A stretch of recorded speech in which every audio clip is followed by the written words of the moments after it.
Rumah tanggaku hancur karena ibu mertua dan suami yang tak punya perasaan.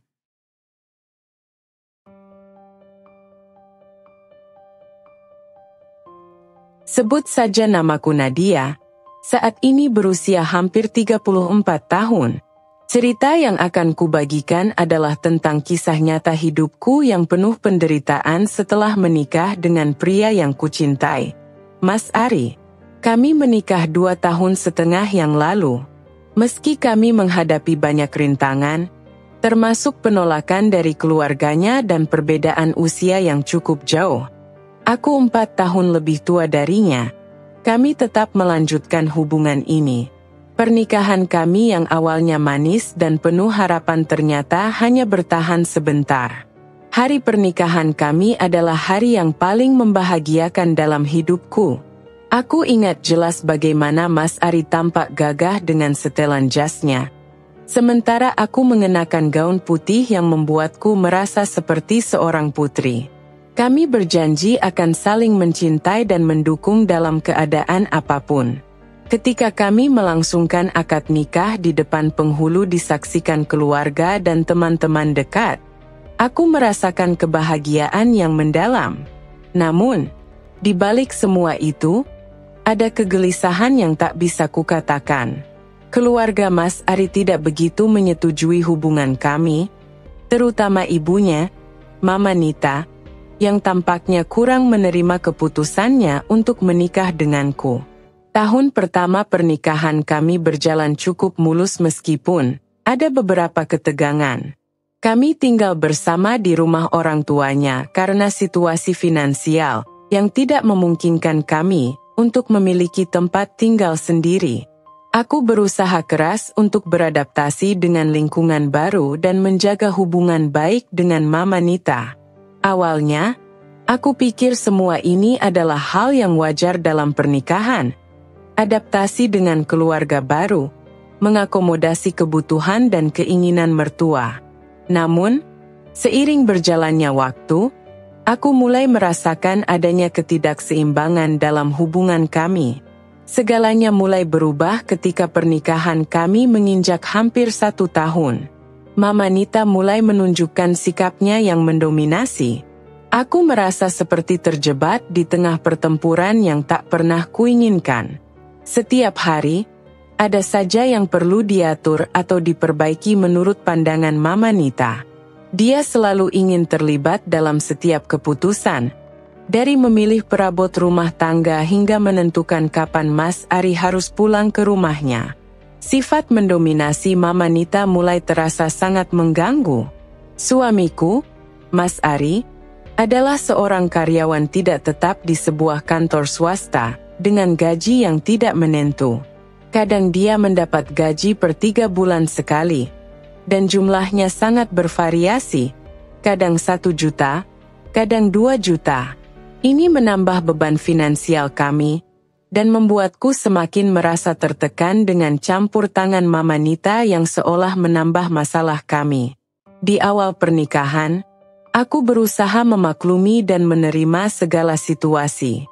Aku seringkali membantu Mama Nita di dapur, berusaha untuk tidak terlalu mempermasalahkan perintah-perintahnya yang kadang terasa berlebihan. Namun, seiring waktu, semakin sulit bagiku untuk terus bersikap sabar campur tangan yang berlebihan. Mama Nita semakin sering campur tangan dalam segala hal, dari urusan rumah tangga hingga keputusan-keputusan kecil yang seharusnya menjadi hakku sebagai istri. Dia bahkan pernah mengatur jadwal belanja bulanan kami, seolah-olah aku tidak mampu melakukannya sendiri. Mas Ari tidak pernah membantah ibunya, dan itu membuatku merasa semakin terisolasi. Seiring waktu, aku merasa seperti tidak memiliki ruang untuk bernapas di rumah ini. Setiap gerak-gerikku selalu diawasi dan dikomentari oleh Mama Nita. Kehidupan pernikahan yang awalnya terasa manis kini berubah menjadi tekanan yang semakin berat. Aku merasa seperti berada di tengah pertempuran yang tak pernah kuminta, dan semakin hari semakin sulit untuk mempertahankan kesabaranku. Terima kasih atas klarifikasinya. Mari kita kembangkan ceritanya lebih lanjut dengan latar belakang tersebut. Setelah 2 tahun lebih menjalani kehidupan di rumah mertua, hubungan kami semakin diuji oleh situasi yang tidak mengenakan. Mama Nita, yang semakin lama semakin tidak sabar, mulai menyalahkanku atas ketidakmampuan kami untuk memiliki anak. Dalam pandangannya, seorang menantu yang ideal adalah yang bisa memberikan cucu, dan ketidakmampuanku untuk hamil menjadi alasan utama ketidakpuasannya. Mama sudah bicara dengan teman mama yang dokter. Nat, mereka bilang, kalau kamu masih belum punya anak juga, itu tandanya ada yang salah. Mungkin kamu mandul, kata Mama Nita suatu malam, tatapannya dingin. Perkataan itu terasa seperti pisau yang menyayat hati. Aku merasa terpojok, seakan-akan seluruh kesalahan ada padaku. Padahal, aku dan Mas Ari sudah berusaha sekuat tenaga, menjalani berbagai pengobatan, dan berdoa agar segera diberi momongan. Puncak dari segalanya terjadi ketika Mama Nita mendesak Mas Ari untuk menceraikan aku dan menikah lagi dengan perempuan lain yang dianggap lebih subur dan bisa memberikan keturunan. Mas Ari, meskipun sudah mulai merasa tertekan dengan situasi ini, tetap menolak keinginan ibunya. Aku menikah dengan Nadia karena aku mencintainya. Kami akan terus berusaha, tapi aku tidak akan meninggalkannya hanya karena kami belum punya anak. Penolakan itu membuat Mama Nita semakin marah. Setiap hari, suasana di rumah semakin tidak menyenangkan. Hingga akhirnya, kami memutuskan bahwa yang terbaik bagi kami adalah pergi dan memulai hidup baru di tempat lain, jauh dari tekanan keluarga. Akhirnya kami memutuskan untuk pindah ke rumah sewa kecil di pinggir kota. Suasana hati kami bercampur antara kelegaan dan kekhawatiran. Jauh dari segala kenyamanan yang pernah kami nikmati di rumah mertua, kami harus menyesuaikan diri dengan kehidupan yang lebih sederhana. Namun, di balik kesederhanaan ini, ada perasaan lega yang sulit diungkapkan dengan kata-kata. Tidak lagi harus menghadapi ucapan pedas dan tatapan menghakimi dari Mama Nita, adalah anugerah yang kami syukuri. Rumah kecil yang kami tempati tidaklah istimewa. Dindingnya yang kusam dan lantainya yang retak menunjukkan usianya yang sudah tua. Namun, kami berusaha melihatnya sebagai sebuah kanvas kosong. Tempat kami bisa memulai kembali segalanya dari nol. Di sini, tidak ada aturan atau tekanan yang harus kami patuhi selain yang kami buat sendiri. Tempat ini, meski jauh dari kemewahan, memberikan kami kebebasan untuk hidup sesuai keinginan kami. Mas Ari, dengan segala keterbatasannya, menunjukkan dedikasi yang luar biasa.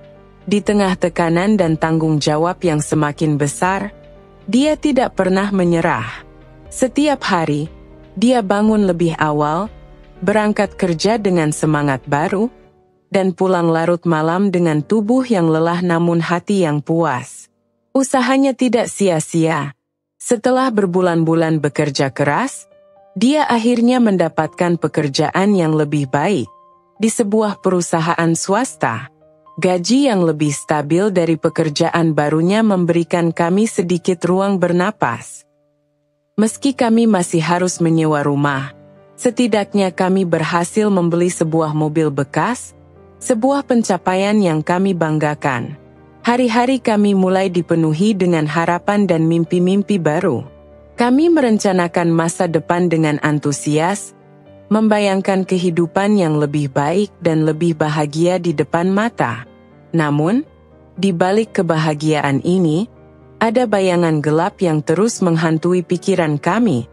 Ketidakpastian tentang apakah kami akan pernah memiliki anak.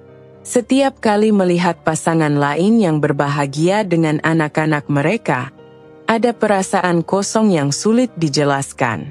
Meski kami telah mencoba berbagai cara untuk memiliki anak, mulai dari pemeriksaan medis hingga pengobatan tradisional, hasilnya selalu sama. Tidak ada tanda-tanda kehamilan. Ketiadaan anak ini menjadi beban yang terus kami pikul, mempengaruhi cara kami melihat diri sendiri dan satu sama lain. Mas Ari, meski tidak pernah mengungkapkan kekecewaannya dengan kata-kata, menunjukkan rasa frustrasinya dalam diam. Kadang-kadang, aku bisa merasakan kesedihannya ketika dia menatap jauh ke depan, seolah-olah merenungkan sesuatu yang hilang dari hidup kami. Namun, kami tetap berusaha untuk bersikap optimis. Setiap hari, kami berdoa dan berharap bahwa suatu hari nanti, mimpi kami untuk memiliki keluarga kecil yang lengkap akan terwujud. Meskipun ada rasa cemas dan takut yang terus membayangi, kami mencoba untuk fokus pada hal-hal positif, seperti kebersamaan kami dan pencapaian kecil yang kami raih bersama. Tetapi, di balik senyum-senyum yang kami paksakan setiap hari, ada perasaan hampa yang terus tumbuh, seperti bayangan yang semakin besar dan sulit diabaikan. Kehidupan di rumah kecil ini adalah perpaduan antara harapan dan ketakutan, antara kebahagiaan dan kekecewaan. Kami berusaha sebaik mungkin untuk saling mendukung, namun ada saat-saat ketika kesendirian terasa begitu nyata, bahkan ketika kami berada di ruangan yang sama. Kesunyian yang ada bukanlah akibat dari tidak adanya suara, melainkan dari ketidakmampuan kami untuk mengungkapkan perasaan terdalam kami satu sama lain. Meski begitu, kami terus melangkah ke depan, mencoba menemukan kebahagiaan dalam hal-hal kecil yang bisa kami capai. Kami tahu bahwa jalan yang kami tempuh tidak akan mudah, namun kami juga tahu bahwa selama kami bersama, kami akan selalu memiliki harapan. Namun, harapan itu kini mulai berubah menjadi sesuatu yang rapuh, seakan-akan hanya menunggu waktu untuk pecah. Bab 4, Kegelapan Baru. Kebahagiaan yang sempat kami rasakan di rumah kecil itu ternyata tidak bertahan lama. Setelah beberapa bulan merasakan sedikit kenyamanan dari stabilitas ekonomi yang baru kami capai, segalanya mulai berubah. Mas Ari, yang dulu dikenal sebagai pria pekerja keras dan bertanggung jawab, mulai menunjukkan tanda-tanda perubahan yang mengkhawatirkan. Perubahan yang tidak hanya mengancam kebahagiaan kami, tetapi juga menggerogoti fondasi pernikahan yang telah kami bangun dengan susah payah. Awalnya, perubahan itu terasa seperti hal kecil yang bisa diabaikan. Mas Ari mulai pulang larut malam, dengan alasan pekerjaan yang semakin menumpuk. Namun, seiring berjalannya waktu, keterlambatannya semakin sering dan alasan-alasannya semakin tidak masuk akal. Aku mencoba menenangkan diri, berpikir bahwa ini hanya fase sementara dalam karirnya yang baru. Aku memilih untuk tidak terlalu memikirkan hal-hal yang mungkin sebenarnya sudah jelas di depan mataku. Namun, tanda-tanda yang lebih jelas mulai muncul. Tabungan kami, yang seharusnya cukup untuk kebutuhan beberapa bulan ke depan, tiba-tiba menyusut drastis. Setiap kali aku mencoba menanyakan hal ini, Mas Ari selalu memiliki alasan, mulai dari kebutuhan mendesak hingga investasi yang tidak berjalan sesuai rencana. Aku ingin mempercayainya, namun kekhawatiran itu semakin besar saat aku mulai menyadari bahwa perhiasan milikku, yang selama ini kujaga dengan hati-hati, satu persatu mulai menghilang. Ketika aku mencoba mencari jawaban, yang kutemukan justru menghancurkan hatiku lebih dalam dari yang pernah kubayangkan. Mas Ari terlibat dalam judi online. Setiap malam, setelah aku tertidur, dia menghabiskan waktu berjam-jam di depan komputer, mempertaruhkan uang yang telah susah payah kami kumpulkan. Bukan hanya itu, dia juga mulai terlibat dalam penggunaan narkoba. Pengaruh dari zat-zat terlarang itu mulai mempengaruhi kepribadiannya, membuatnya semakin jauh dari sosok suami yang dulu ku kenal dan ku cintai. Namun, Pukulan terberat datang ketika aku mengetahui bahwa Mas Ari tidak hanya mengkhianati kepercayaan dan cinta kami, tetapi juga telah terlibat dalam perselingkuhan dengan wanita lain.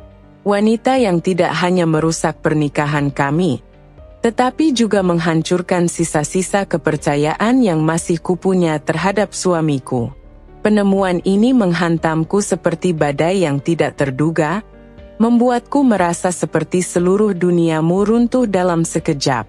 Aku merasa tubuhku menggigil, seluruh emosiku kacau balau, dan hatiku hancur berkeping-keping. Bagaimana mungkin orang yang pernah bersumpah untuk mencintaiku dan melindungiku, kini menjadi orang yang paling banyak melukaimu? Tangisan sejadi-jadinya menjadi satu-satunya pelarian yang bisa kulakukan. Aku merasa seperti luka yang terus disiram air garam. Sakit, perih, dan tak ada akhirnya. Segala upaya yang kulakukan untuk menyelamatkan pernikahan ini terasa sia-sia. Mobil yang kami banggakan dulu kini telah terjual, hanya untuk menutupi utang-utang yang semakin menumpuk. Rumah kecil yang tadinya menjadi tempat berlindung dari semua tekanan luar, kini terasa seperti penjara yang menghimpitku dari segala arah. Aku hidup dalam bayang-bayang ketakutan akan masa depan, dan ketidakpastian yang kini menggantung di atas kepala kami seperti pedang yang siap jatuh kapan saja. Perubahan Mas Ari tidak hanya menghancurkan kebahagiaan kami, tetapi juga merenggut harapan yang selama ini menjadi penghiburku di tengah kegelapan. Keinginan untuk memiliki anak, yang selama ini menjadi mimpi kami, kini tampak seperti ilusi yang tidak pernah akan terwujud. Aku mulai mempertanyakan segalanya, dari keputusan untuk menikah dengannya, hingga apakah aku pernah benar-benar mengenalnya. Di tengah segala kehancuran ini, aku merasa seperti kehilangan diriku sendiri.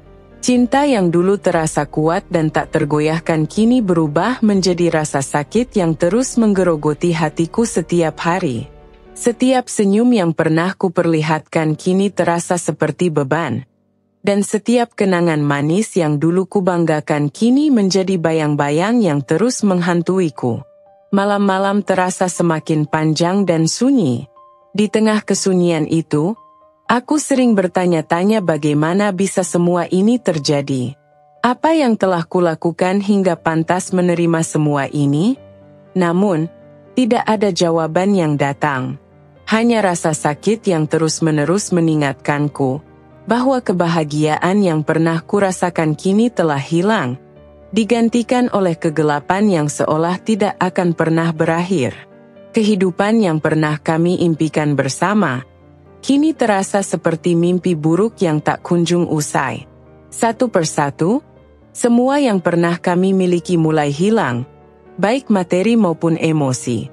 Harapan yang tersisa kini hanya menjadi bayangan samar yang semakin pudar seiring berjalannya waktu.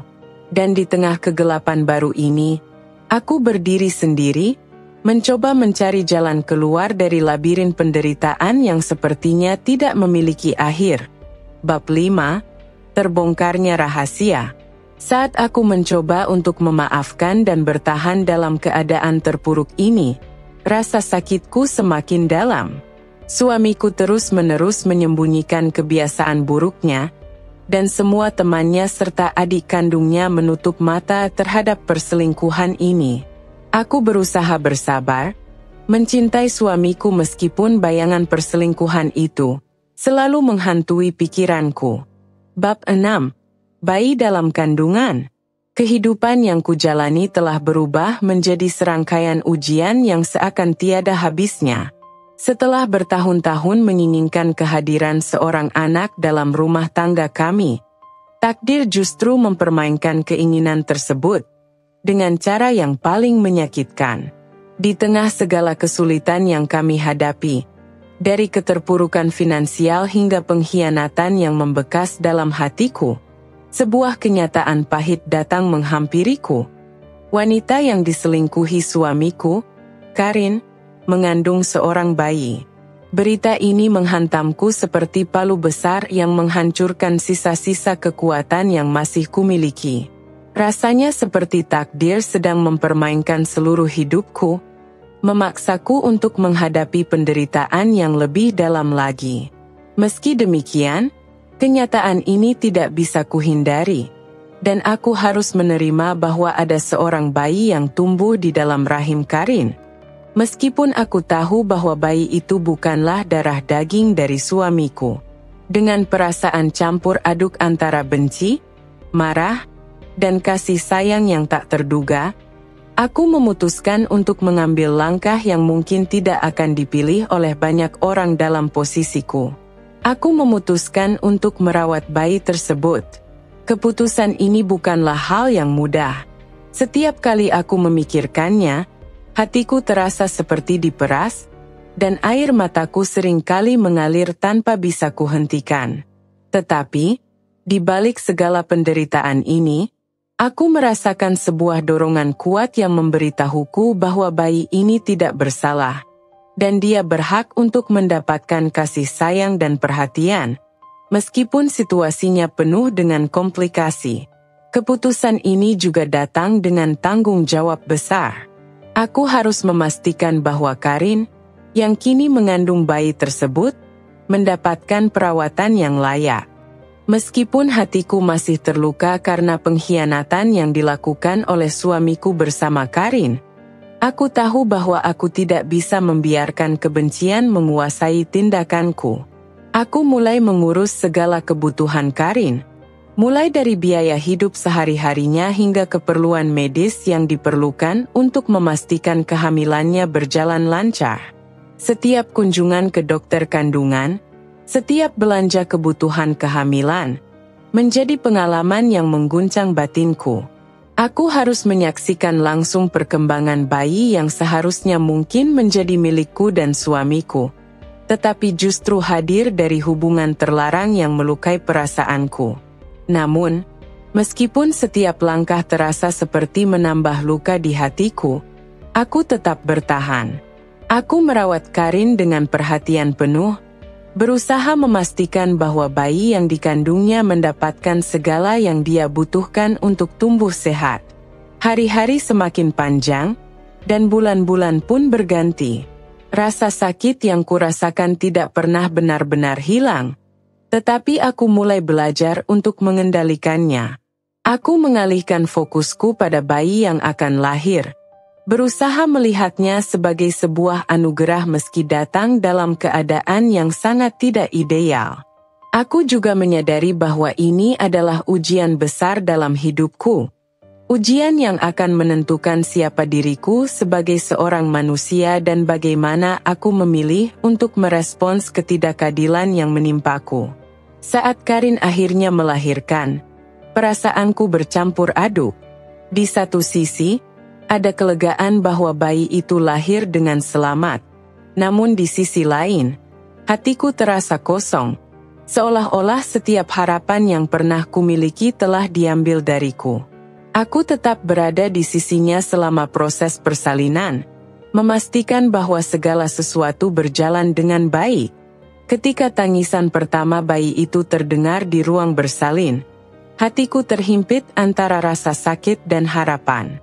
Bayi itu lahir sehat, seorang bayi laki-laki yang mungil dan tak berdosa. Meskipun ada perasaran getir yang selalu mengiringi setiap tatapan ke arahnya, aku berusaha keras untuk melihatnya dengan mata yang penuh kasih. Dia adalah anak yang tidak bersalah, terlahir ke dunia tanpa pilihan atas keadaan yang menimpanya. Oleh karena itu, aku memastikan semua kebutuhan bayi itu terpenuhi, dari pakaian, makanan, hingga perawatan medis. Setiap malam, saat aku menggendong bayi itu dalam pelukanku, rasa sakit di hatiku sedikit mereda. Ada sesuatu yang menenangkan dalam memegang bayi yang tak berdosa, merasakan detak jantungnya yang lembut, dan melihat matanya yang polos. Meskipun perasaan terluka itu tidak pernah sepenuhnya pergi, kehadiran bayi ini memberiku tujuan baru dalam hidup. Aku menemukan kekuatan dalam diriku untuk merawatnya. Meskipun semua yang terjadi masih menyisakan luka mendalam yang sulit disembuhkan. Namun, meskipun aku telah berusaha semampuku untuk menerima situasi ini, bayangan masa lalu dan ketidakpastian masa depan selalu menghantui pikiranku. Aku tahu bahwa merawat bayi ini bukanlah akhir dari perjuanganku. Ini hanyalah awal dari perjalanan panjang yang penuh dengan tantangan dan pertanyaan tanpa jawaban. Di tengah semua kebingungan dan rasa sakit ini, aku hanya bisa berharap bahwa pada akhirnya, aku akan menemukan kedamaian dan keikhlasan dalam hatiku. Bab 7. Luka yang tak pernah sembuh. Hari-hari yang kulalui setelah kehadiran bayi ini adalah campuran dari kasih sayang yang tulus dan luka yang semakin mendalam. Aku berusaha mencintai bayi ini seperti anak kandungku sendiri, memberinya perhatian dan perawatan yang sebaik mungkin. Namun, setiap kali aku menatap wajahnya yang polos, luka di hatiku kembali menganga, mengingatkanku pada pengkhianatan suamiku yang telah merobek kehidupan pernikahan kami yang dulu aku harapkan akan bahagia. Aku mencoba sekuat tenaga untuk mengubur perasaan pedih itu, tetapi semakin aku berusaha melupakan, semakin jelas bayangan masa lalu menghantuiku. Setiap tangisan bayi itu di tengah malam, setiap kali aku menyusuhnya, aku dihadapkan pada kenyataan pahit bahwa kehadirannya adalah hasil dari hubungan terlarang yang menghancurkan hatiku. Meskipun aku mencintai bayi ini dengan sepenuh hati, tidak dapat dipungkiri bahwa keberadaannya terus mengingatkanku pada pengkhianatan suamiku. Tidak hanya aku yang merasakan beban ini. Suamiku, yang dulu pernah menjadi sumber kebahagiaanku, kini tenggelam dalam depresi yang semakin dalam. Dia tidak mampu menghadapi kenyataan yang telah dia ciptakan, dan setiap hari dia terlihat semakin tersesat dalam pikirannya sendiri. Wajahnya yang dulu penuh semangat kini tampak kusam dan penuh dengan kesedihan. Setiap kali aku mencoba mendekatinya, dia hanya menjauh, seolah-olah melihatku adalah pengingat akan dosa-dosanya sendiri. Hubungan kami, yang dulu penuh dengan cinta dan harapan, kini hanya tersisa bayangan kelam yang dipenuhi dengan kebencian dan penyesalan. Setiap hari kami semakin menjauh satu sama lain. Suamiku seringkali melepaskan emosinya dengan cara yang kasar, mencaci makiku dan menyalahkan semua kesulitan yang kami hadapi padaku. Dia sering menyebutku sebagai pembawa sial, seolah-olah segala penderitaan yang menimpa kami adalah karena keberadaanku. Kata-katanya seperti pisau tajam yang terus menusuk hati, membuat luka yang tidak pernah sembuh semakin dalam. Aku hanya bisa bertahan dan mencoba menjaga kewarasanku di tengah badai emosional yang menerjang. Bayi ini adalah satu-satunya alasan yang membuatku tetap bertahan. Setiap hari aku berjuang untuk tetap kuat demi bayi ini, meskipun hatiku terus dilanda rasa sakit yang tak kunjung hilang. Setiap kali suamiku melampiaskan kemarahannya padaku, aku hanya bisa diam dan menerima, mencoba menahan air mata yang terus menggenang di mataku. Aku tahu, jika aku menunjukkan kelemahan, situasi ini hanya akan semakin memburuk. Namun, tidak ada yang bisa mempersiapkan seseorang untuk menghadapi rasa sakit yang seperti ini.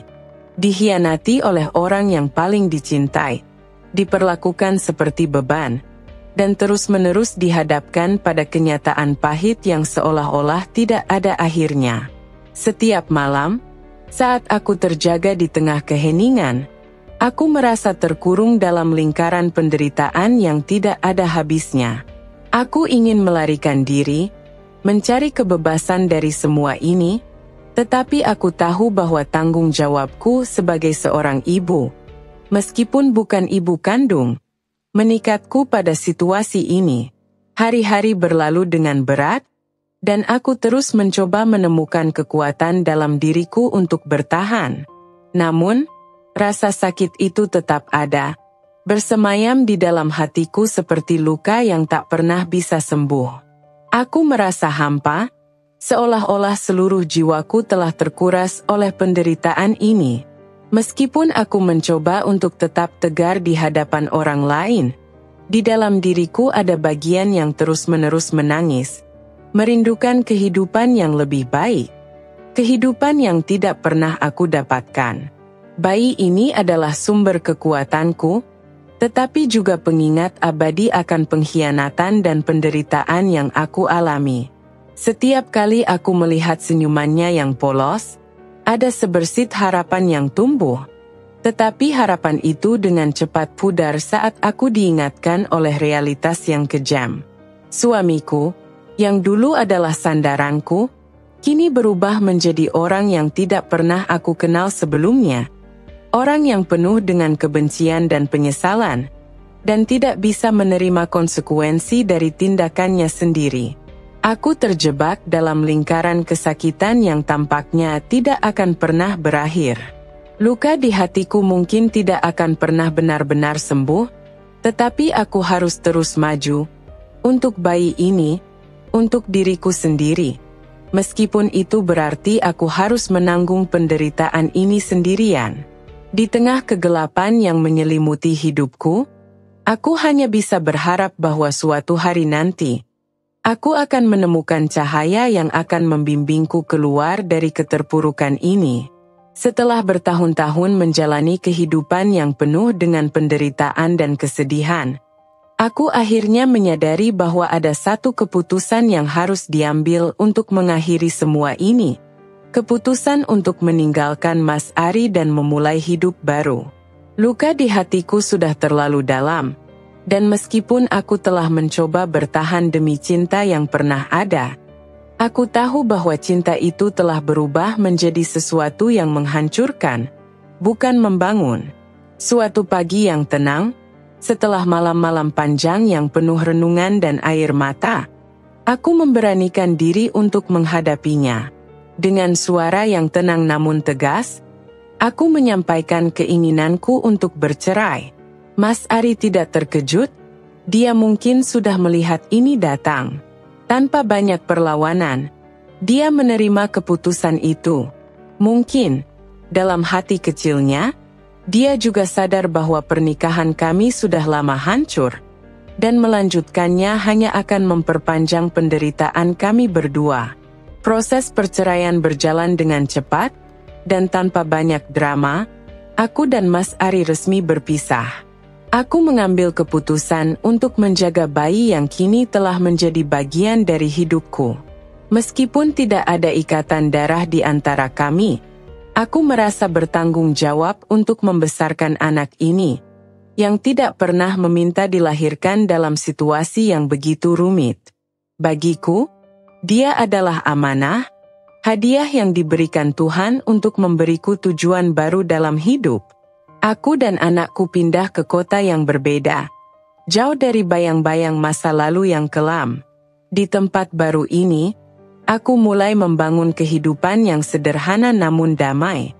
Aku bekerja keras untuk memenuhi kebutuhan kami, dan meskipun hidup tidak selalu mudah, aku merasa lebih tenang karena tahu bahwa aku telah membuat keputusan yang tepat.